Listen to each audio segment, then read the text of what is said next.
Buenos días. Iniciamos el tercer bloque de conferencias del 33º Congreso Nacional de Medicina General y Social y vamos hasta las 12:30 del día. Les recordamos que el evento se está transmitiendo por nuestro canal en YouTube ASMEDAS Antioquia y por nuestra página en Facebook. Y los chats están activados para quien necesite hacer alguna pregunta al conferencista de turno. Les recordamos que para efectos de la entrega digital de la certificación, cada uno de ustedes deberá registrar diariamente su asistencia haciendo clic en el enlace que está ubicado al inicio de cada chat, tanto en YouTube como en Facebook, y diligenciar los datos que se le solicitan. El enlace será desactivado inmediatamente finalice la última conferencia del día. La primera conferencia de esta mañana se titula Trabajo de parto pretérmino, a cargo del doctor Edison Andrés Tavera Gudelo, enfermero egresado de la Universidad de Antioquia, médico ginecostetra egresado de la Corporación Universitaria Remington y docente de la misma universidad. Buenos días. Quiero darle las gracias al comité organizador del Congreso Nacional de ASMEDAS por la invitación, por darme la oportunidad de hacer parte de este importante congreso. Vamos a hablar de parto pretérmino. Como tal, el parto pretérmino es la principal causa de mortalidad neonatal y de hospitalización en Estados Unidos. Más o menos el 12% de los nacimientos ocurren antes del término. Y el parto pretérmino es responsable de hasta el 50% de los casos de deterioro neurológico en los niños a largo plazo. Y tiene un costo aproximado de unos $51.000 por cada niño que nace antes del tiempo. El parto pretérmino como tal se caracteriza por la instauración de contracciones uterinas que pueden ser o no dolorosas, repetitivas, regulares y persistentes. Lo más importante es que tienen que generar cambios progresivos del cuello uterino que permitan el descenso del bebé, borramiento y dilatación, y se presenta entre las semanas 20 y las semanas 36 más 6 de gestación. Tenemos que tener en cuenta varios términos, entre ellos que es un parto pretérmino extremadamente prematuro, es el que se da antes de la semana 28 de gestación y de esto solamente el 10% de los bebés sobrevive.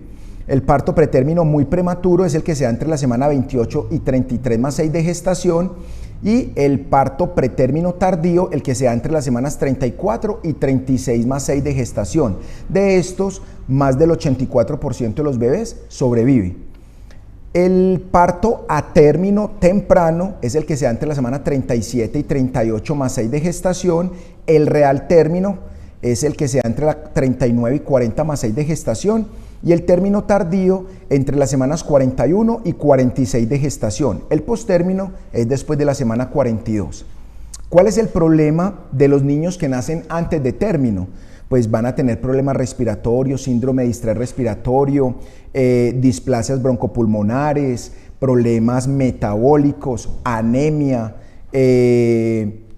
enterocolitis necrotizante y riesgo de muerte. A largo plazo van a tener problemas como asma, problemas pulmonares, van a tener más riesgo de hipertensión y diabetes en la adultez y deterioros neurológicos a largo plazo. Dentro de las causas del parto pretérmino tenemos causas maternas, causas fetales. Causas maternas como ¿cuáles? Como la preeclampsia severa, como el síndrome de Hell, la eclampsia, y causas fetales como el RCU tipo 2, tipo 3 o tipo 4.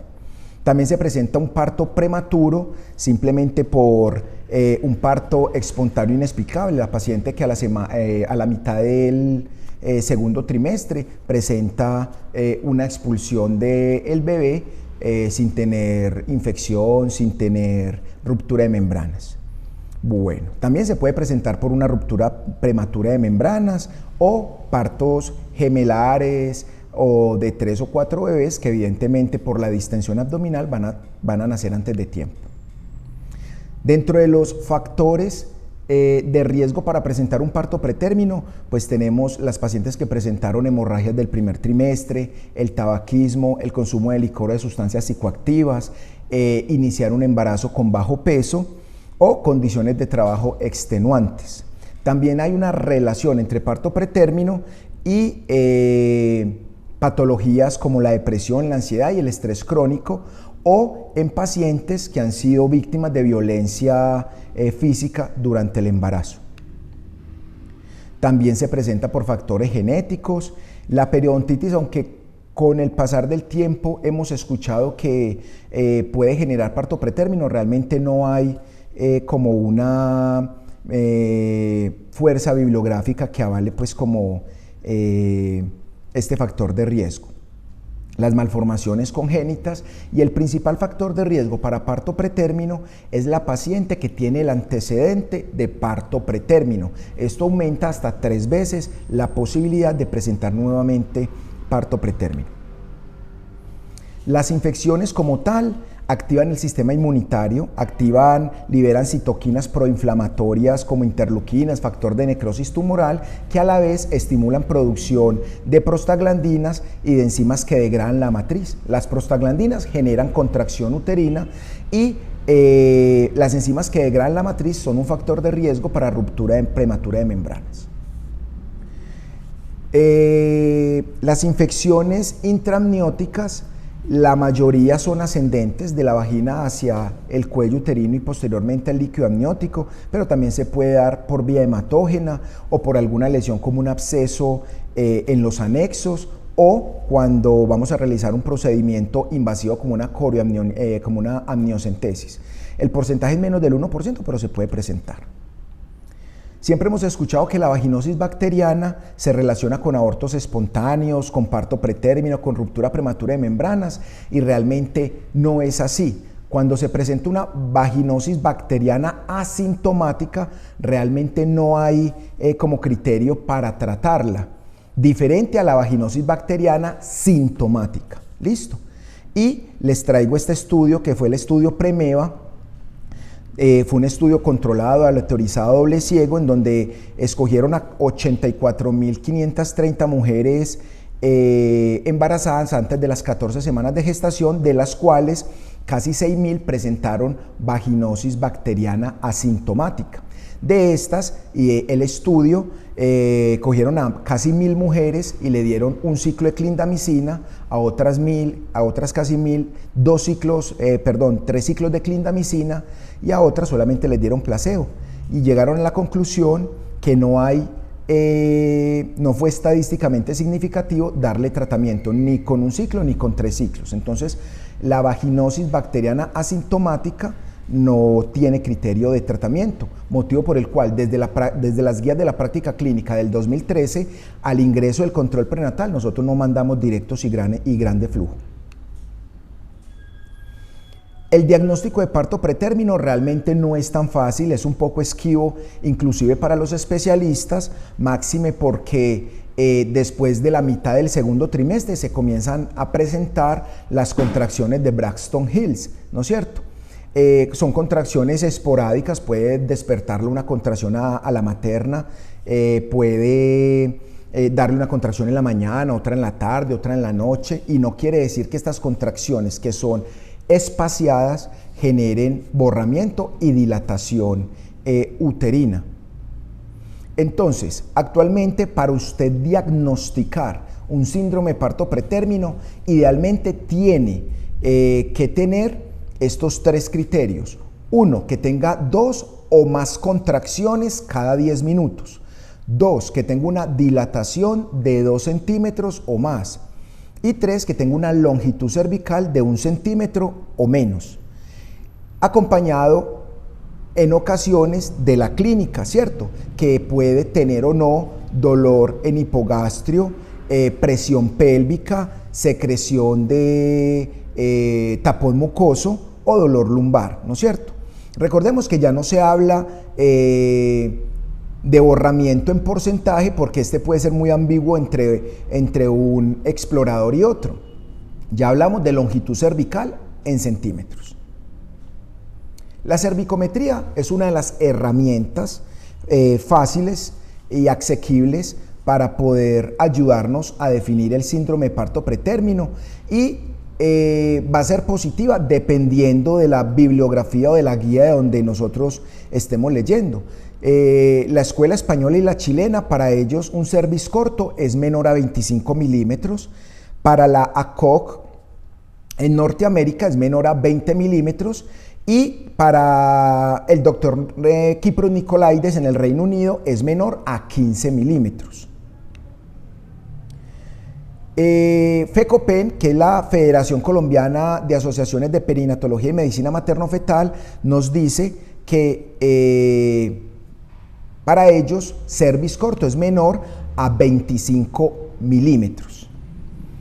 Siempre hemos escuchado que la progesterona sirve para prevenir amenazas de aborto, aborto recurrente, antecedentes de parto pretérmino, cervix corto asintomático, amenazas de parto pretérmino, mejor dicho, que es mejor que el noni, y realmente no es así. Para lo único que ha demostrado la evidencia que sirve la progesterona es para pacientes que tienen un antecedente de parto pretérmino y para pacientes con cervix corto asintomático. Cervix corto asintomático son esas pacientes que por X o Y razón le realizan una cervicometría entre la semana 18 y 22, 23 más o menos, y es menor a 25 milímetros.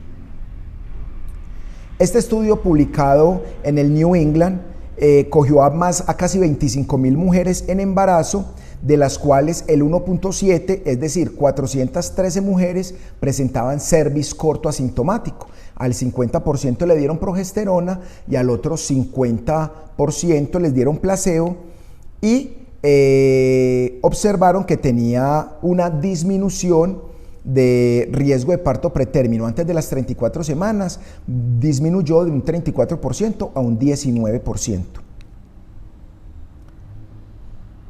¿Qué nos dice la COG? Nos dice, si usted tiene una paciente que tenga un antecedente de parto pretérmino, la recomendación es darle a partir de la semana 16 progesterona, ¿cierto? La que usted tenga a la mano. Si le puede dar progesterona micronizada, se la da oral o vaginal, todos los días 200 miligramos, pero si no la tiene, la que cubre el POS es la progesterona intramuscular, la que nosotros conocemos como Prolutón. Le comienza a colocar intramuscular una ampolla semanal a partir de la semana 16 y más o menos hasta la semana 34 de gestación.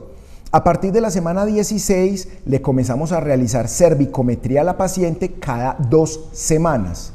Si el cervix lo encontramos entre 25 y 29 milímetros, comenzamos a realizar cervicometría cada semana. Y cuando el cervix sea menor a 25 milímetros, pues ya definimos con el obstetra si se le realiza un cerclaje cervical.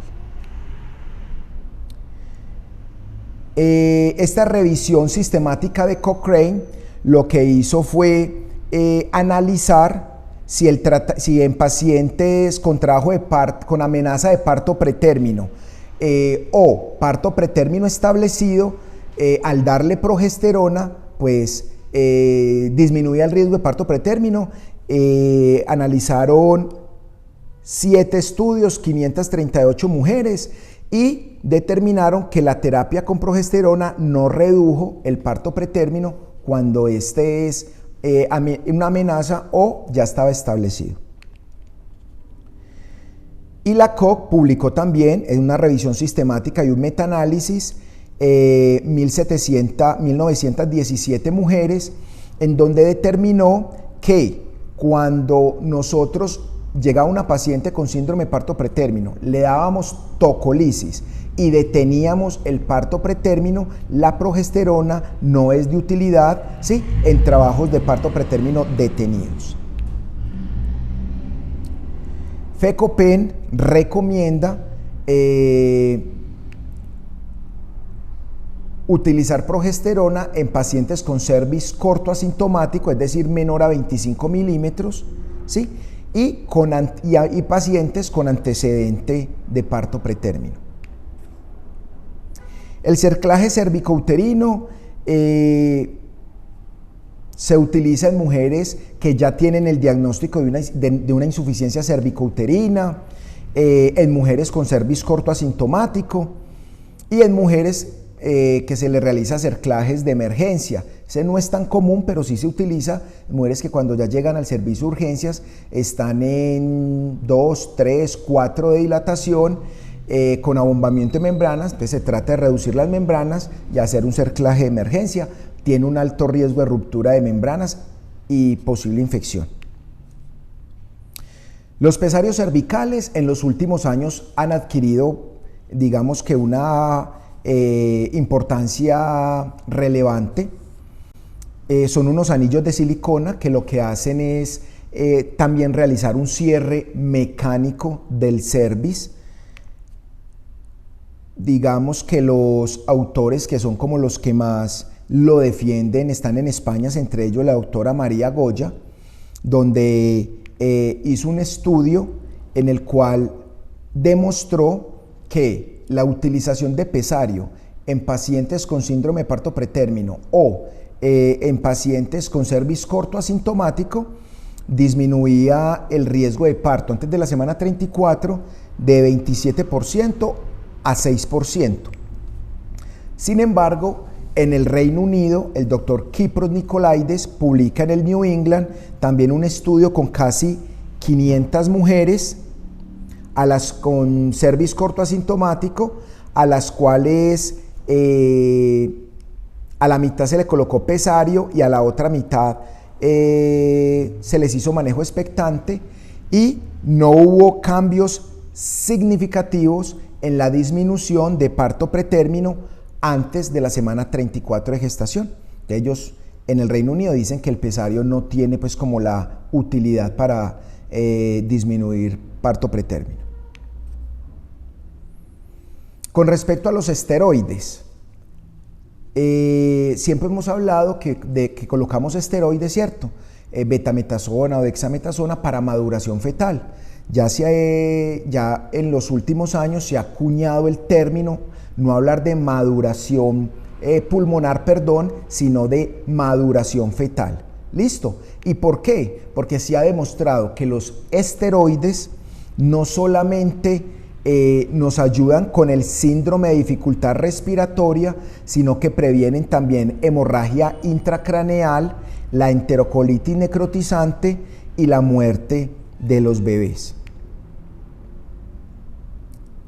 La FIGO en el 2018, en una de sus últimas publicaciones, entonces nos dicen que la maduración fetal la podemos realizar con betametasona 12 miligramos intramuscular ya y 12 miligramos intramuscular en 24 horas, o con dexametasona 6 miligramos cada 12 horas por 4 dosis.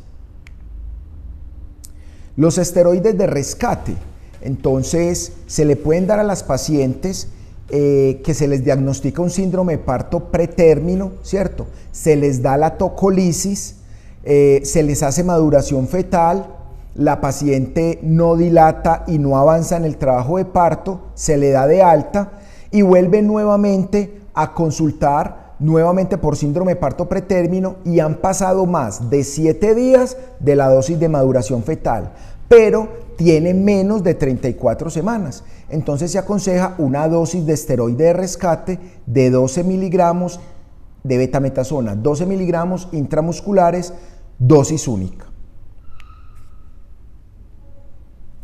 En los últimos años, la guía de práctica clínica colombiana, la GAI del 2013, aconseja maduración fetal entre la semana, a los partos pretérminos, entre la semana 24 y 34 de gestación. Sin embargo, ya se han dado diferentes pronunciamientos de sociedades internacionales en donde dicen que los bebés se benefician de una dosis de maduración fetal entre la semana 35 y 36 más 6 de gestación, bajo unas condiciones especiales. ¿En quiénes? En las maternas que no han recibido esteroides en ningún momento de la gestación. En maternas que no tengan diabetes gestacional ni que tengan diabetes crónica, porque darle esteroides a estas pacientes pues aumenta el riesgo de hipoglicemia neonatal. Y en pacientes, en maternas, que el parto pretérmino no sea por corioamnionitis. En estas pacientes se aconseja maduración fetal entre la semana 35 y 36+6. Una sola dosis de betametasona, 12 miligramos intramuscular. Y la FIGO recomienda que las pacientes que van a ser programadas para cesárea entre la semana 37 y 38+6 de gestación, se benefician de administrarle una dosis de betametasona intramuscular antes del procedimiento. Los antibióticos per se no sirven para el síndrome de parto pretérmino, a no ser que sea un proceso infeccioso el que esté generando las contracciones. En ese orden de ideas, los antibióticos ¿sí? van a aliviar la infección, más no el síndrome de parto pretérmino per se. El reposo en cama, recuerden, colegas, que las recomendaciones médicas son palabra de Dios para nuestras pacientes. Por lo tanto, si usted les recomienda reposo absoluto a una materna, ella va y se acuesta en la cama y se queda quietecita por miedo a no perder su bebé. Y esto lo que hace es aumentar 16 veces más el riesgo de una trombosis venosa profunda. Entonces, la recomendación es un reposo relativo. ¿Qué quiere decir esto? Que la paciente normal puede desplazarse en su casa, caminar, ver televisión, realizar sus actividades. Uno que le recomienda que no levante pesos mayores a 10 kilos, que no trapee, que no levante baldes con agua, que no realice ejercicios extenuantes, ¿sí? Pero puede realizar el resto de actividades de la vida diaria sin ningún inconveniente. Cochrane también hizo un análisis con 1.266 mujeres con riesgo de parto pretérmino, de las cuales a 432 les indicó reposo en cama y a 834 podían realizar actividades de la vida diaria con un reposo relativo, y determinó que el reposo no beneficia para nada la disminución de parto antes de las 37 semanas de gestación. Por lo tanto, no se recomienda el reposo absoluto ni en la casa ni a nivel intrahospitalario. Bueno, ¿cómo utilizar los tocolíticos? ¿Cómo inhibir el parto prematuro? Realmente se ha llegado a la conclusión de que los tocolíticos solamente se deben de utilizar máximo por 48 horas. Después de 48 horas tienen más efectos adversos que beneficiosos. ¿Y por qué por 48 horas? Porque es el tiempo suficiente para realizar dos acciones muy importantes. Una, para que iniciemos la maduración fetal. Y dos, para que podamos remitir esas pacientes a un hospital de segundo o de tercer nivel, donde se le pueda brindar la atención necesaria y adecuada a esos bebés pretérmino.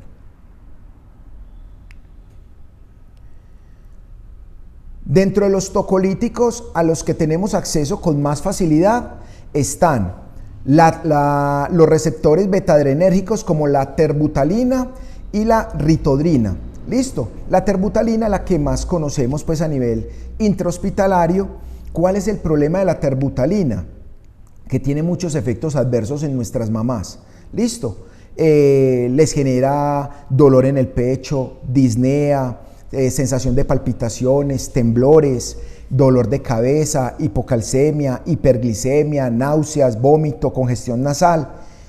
Si solo tenemos la terbutalina como tocolítico, la tenemos que utilizar, pero tengamos en cuenta estos efectos adversos para que no creamos que es un evento o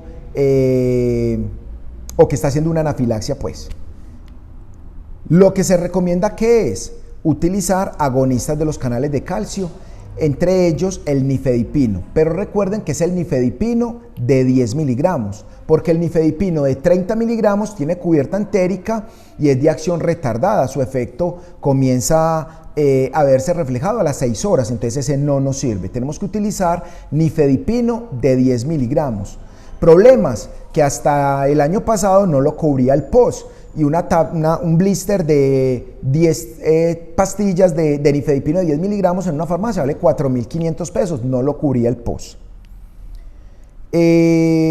¿Cómo lo utilizamos? Damos una dosis de ataque de 10 miligramos cada 20 minutos por 1 hora y continuamos 10 miligramos cada 4 a 6 horas por 48 horas. FECOPEN también nos recomienda como tocolítico utilizar el atosiban, que es un antagonista selectivo de los receptores de oxitocina vasopresina. Muy buen medicamento. En Estados Unidos y en Europa lo utilizan mucho. Problemas que el tratamiento vale aproximadamente unos $70, o sea, casi 300.000 pesos, mientras que el nifedipino también tiene las mismas bondades y cuesta 4.500 pesos. Pues ya ustedes mirarán cuál es el que tienen más fácil en sus instituciones. Este estudio, que fue el Apostel 3, hizo una comparación entre el atosiban y el nifedipino, ¿no es cierto? ¿Y a qué conclusión llegaron? Que tanto el atosiban como el nifedipino prolongan, quitan las contracciones por más de 48 horas, el nifedipino en un 68% y el atosiban en un 66%. Entonces, en ese orden de ideas, pues, ¿cuál es más costo efectivo? El nifedipino. Con respecto al sulfato de magnesio, pues evidentemente todo bebé que vaya a nacer antes de la semana 32 de gestación, ¿sí?, se recomienda realizar neuroprotección con sulfato de magnesio, una infusión de 1 gramo por hora, ojalá siquiera unas 12 horas antes del parto. ¿Y cuáles son las contraindicaciones para nosotros realizar tocolisis? Pues no debemos de realizar tocolisis en pacientes con muertes fetales intrauterinas, que tengan anormalidades fetales grandes, que tengan pacientes con preeclampsia severa o eclampsia, maternas inestables hemodinámicamente, en maternas con corioamnionitis, en maternas que tengan contraindicado el uso de los tocolíticos como tal, o que sean alérgicas al tocolítico.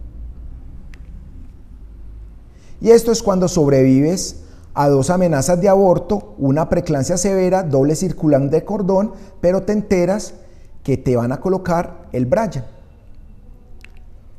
Muchas gracias.